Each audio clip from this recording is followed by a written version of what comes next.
I want to thank Marjorie Simmons for sending me an article regarding a project that the Navy is going to be conducting today, Crescent Harbor and North Whidbey Island in Washington. That's what this whole presentation is going to be about. But I want to show you just how foolish some things that you're going to do can cause irreparable damage. Okay, you see what happened here with the EPA, right? They contract out with a company, whoever it was. They don't even take any kind of safety precautions, and look what happens. As you can see right here, it contaminated the whole rivers. Damage beyond belief, right? And as you can see right here, this is one, you can't see it too well, but here is video footage where they showed where they actually were digging in the plug, whatever the water contaminants came from. Take a look.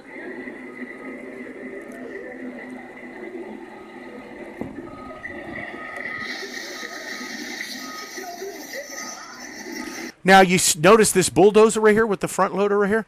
Okay, you saw how contaminated the river was? What would be the first logical thing that you would do knowing that you got all of that contaminated water coming out of there? Do you think that the EPA and any of the has no experience with old gold mines in the past? They wouldn't have known about potential water coming out of any of the old mines that they were working, right? Well, you would think that this guy would be the first one to dig up this dirt right here and put up a berm because the water's not coming out that fast. He could have set up a berm. This guy could have taken dirt right here and piled it in here to keep the water and contaminants from coming out any more than they did and keeping it from looking like that. Sorry, I don't mean to get excited. It really irks me how stupid some people can actually be. And that leads me to the other stupid freaking thing that we're seeing right here. I'm getting ready to show you. From the South Whidbey Record, brace for loud noises, explosions near Crescent Harbor on North Whidbey. Now, why is this important? Let's read the article here real quick. The residents may hear some loud noises Wednesday in Crescent Harbor.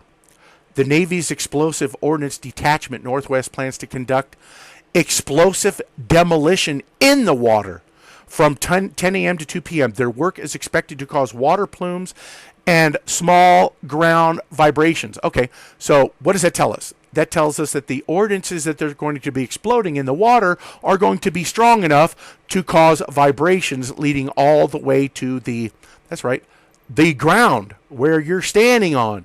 Can be vibrated, right? Expect that. That's what they're telling you. But what else did they go on to state here that really should have you concerned? So the Naval Station spokesman said the operation should not, didn't say will not, said, God, I hope it don't. It shouldn't. But they say it should not pose a threat to people or property. And the team takes appropriate safety precautions. Yeah, you know what the appropriate safety precautions would be? Don't freaking do it. That's right. Ground vibrations, we can already see, is an indicator here. That's what you should expect. So what is the problem with these ordnance going off and causing small ground vibrations? Okay, let's take a look at where this location is and what we have seen reported here just recently that has me concerned. Here is the location of the Crescent Harbor right here. Here is Whidbey Island, and I want you to take note of the Cascade Range right here. See how the Cascade Range runs all the way the backside right here of the area, and take note of Mount St. Helens. It's important that you keep track of this location right here going up here, okay? July 20th, I reported on Shep Smith's coverage of a New Yorker article regarding is the big one coming. And they talked about the Juan de Fuca Ridge. And let's take a listen here because I was, wondering about if they were just trying to sell us some kind of imminent mega quake doom or porn. Like I said, it's very strange that they're doing this on the 23rd. I'm not saying anything's going to happen, but it just concerns me.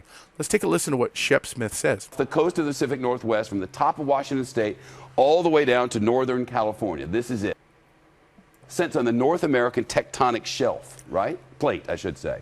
Off the coast of the Pacific Northwest from the top of Washington State all the way down to northern California. This is it. And another plate called the Juan de Fuca is trying to slide up under North America, but it's stuck. Right. So what did he just tell you? The Juan de Fuca plate goes underneath the North American plate, but it is stuck. Okay. Well, what do you think could actually unstuck it or unstick it? Let's take a look at some interesting facts here. Cascadia subduction interface, and I'm going to show you some images of this subduction zone, but I just want to show you what is involved here.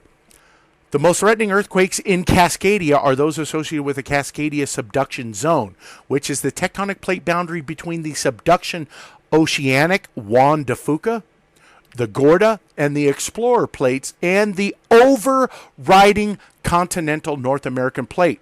The subducting plates do not slip continuously. Instead, the plates are stuck together along the upper portion of the subduction fault, which is referred to as the lock zone, right?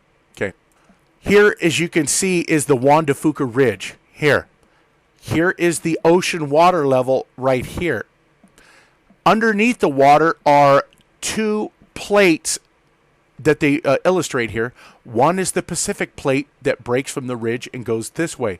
The other one is the Juan de Fuca ridge that goes underneath the North American plate right here, which actually this plate goes from Oregon all the way up to Canada underneath the North American plate. And as you can see, that Juan de Fuca ridge sits all the way down underneath the Mount Adams, Mount St. Helens, and as you can see, watch this, see this whole ridge right here, right there? This Juan de Fuca plate sits all underneath this area right here. And as you can see, this harbor right here, where this is going on, where this is going to be taking place, is right there.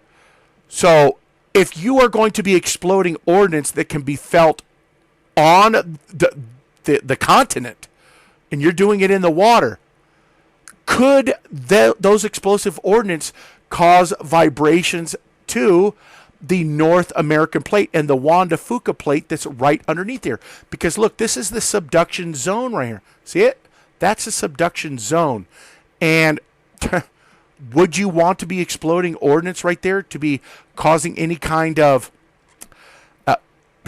I don't know what the word I want to use is, but any kind of activity to result from that regarding this subduction zone and the Juan de Fuca plate? I don't know. Okay, so let's take a look. Here, as you can see, here's the Juan de Fuca plate, right? Here's Mount St. Helens, right? That plate goes all, like I said, all up underneath the North American continent, or the North American, you know what I mean.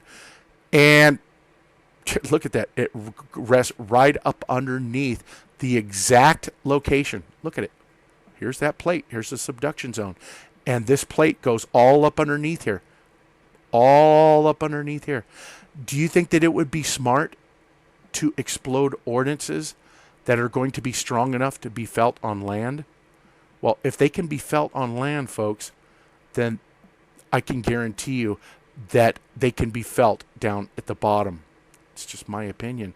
Doesn't sound too smart to me, especially after we saw what took place with the EPA and this Gold King mine. You know, I actually reported on this myself also, but I can't find my video off the top of my head. So I just went with a DC clothesline here because it's the same exact information that I reported on. So I'll just use that. Something struck me as odd about the Army Corps of Engineers seeking civilian workers ahead of impending national disaster. Why did we say impending?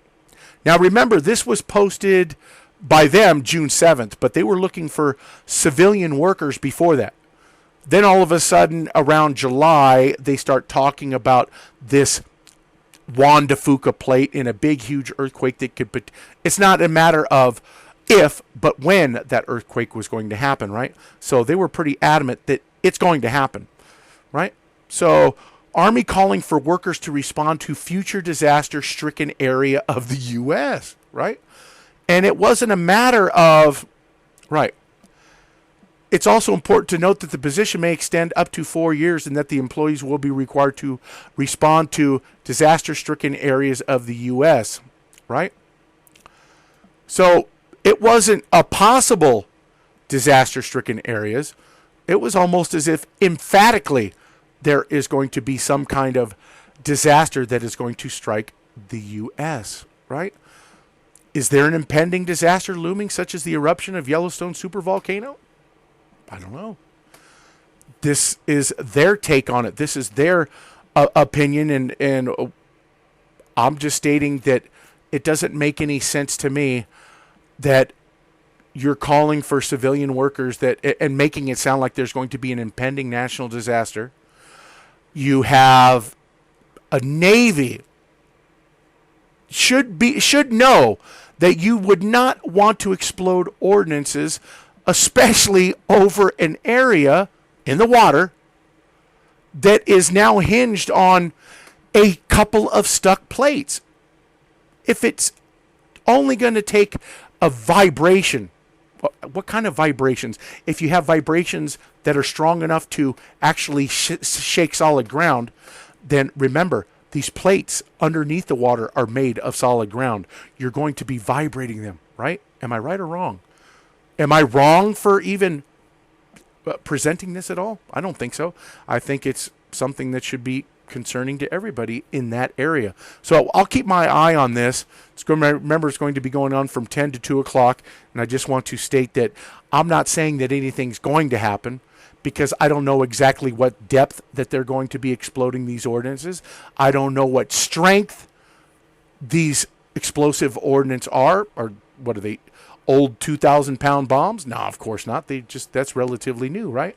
So I don't know exactly what this is going to entail, but I know it's not something smart. And the whole thing that we saw with the EPA contaminating the Animas River shows that people do some very stupid things. All right, everybody. Thanks.